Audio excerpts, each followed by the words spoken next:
All right, listen up. This is a Code Ninja security advisory. We're tracking a critical zero-day, and I need to be clear. It's being actively exploited in the wild right now. It affects Fortinet's FortiClient EMS, and the identifier is CVE-2026-35616. Let's get right to it. This isn't some theoretical exercise, folks. We're talking about an active, ongoing attack campaign. The worst part? The bad guys were already using this exploit before anyone even knew it existed. Let this sink in for a second. This quote from Watchtower says it all. The attackers were already inside the house when the public alarm was finally pulled. They had a massive head start, operating on networks before defenders like you even had a chance to react. The perimeter has been breached. Period. So look at this timeline. It really paints a picture. March 31st, Watchtower sensors light up. They see the zero-day being used. But it's not until April 4th, 5 full days later, that we get an official advisory and a hotfix from Fortinet. Then CISA adds it to their must-patch list on April 6th. That gap, that entire week, that was a free-for-all for the attackers. So why are we putting this advisory out? It's simple. Our one and only goal right now is to arm you, the people on the front lines, with the intel you need to act immediately. We're here to force mitigation and help you shore up your perimeter defenses now. Okay, before we get into the nuts and bolts, the technical details, we need to run a quick comms check. Establish a secure link. So, stand by for protocol. All right, here's our security comms protocol. This is important. Step 1, subscribe and turn on notifications. You have to do this for real-time intel delivery on threats like this one. Step 2, hit the like button. Think of it as your formal ACK, your acknowledgement that you've received this critical advisory.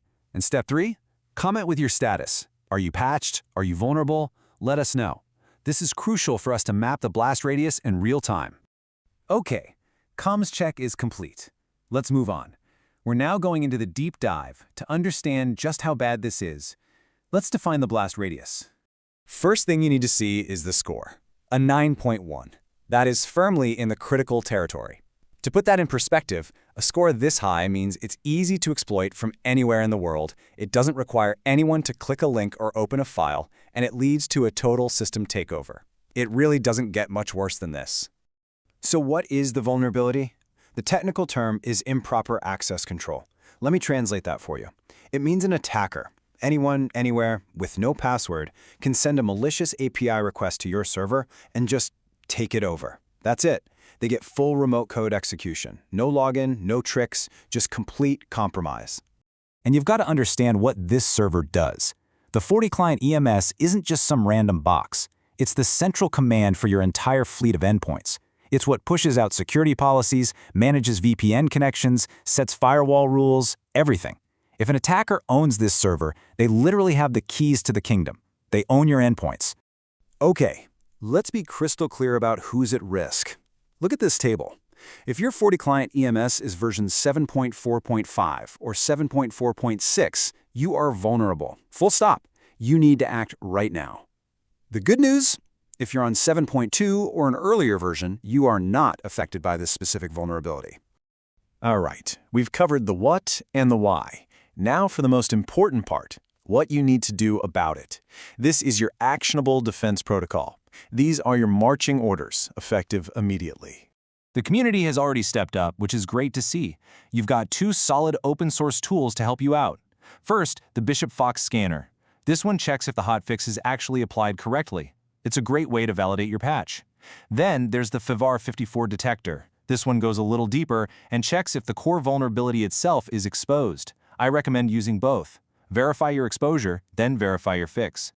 Okay, this is your immediate mitigation protocol. 4 steps. Don't skip any. 1. Find them. Identify every single internet-facing EMS instance you manage, now.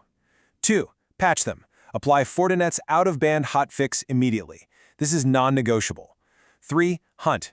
You must assume you've been breached and start threat hunting. I'll get to that in a sec. And 4. Plan ahead. Get ready to deploy the permanent fix, version 7.4.7, the moment it drops. When I say hunt, this is what I mean. Here's your checklist. First, tear through your logs. Look for any weird or anomalous API requests.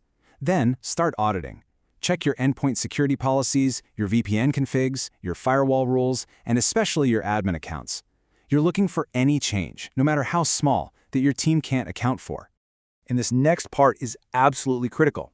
If you find anything suspicious, anything at all, do not try to clean the server. Don't even think about it. You can't trust that box anymore. The only safe defensible move is to pave it. Wipe the system and restore from a known good backup, one that was taken before March 2026, before any of this started. So let's wrap this up with a quick word on why we do this. Some people might wonder, why blast this information out publicly? It's a fair question, and it's important you understand our code, our ethical framework. We believe in what's called coordinated vulnerability disclosure. And the reason is simple. Our duty, our ethical obligation is to you, the defender. We release this intel to force the issue, to drive immediate patching across the entire community. When you're in a race against an active attacker, you can't afford to wait. You can't afford to be kept in the dark. That concludes this advisory. Your orders are clear. Validate your systems, get that hotfix applied, and hunt for any signs of trouble. Stay secure,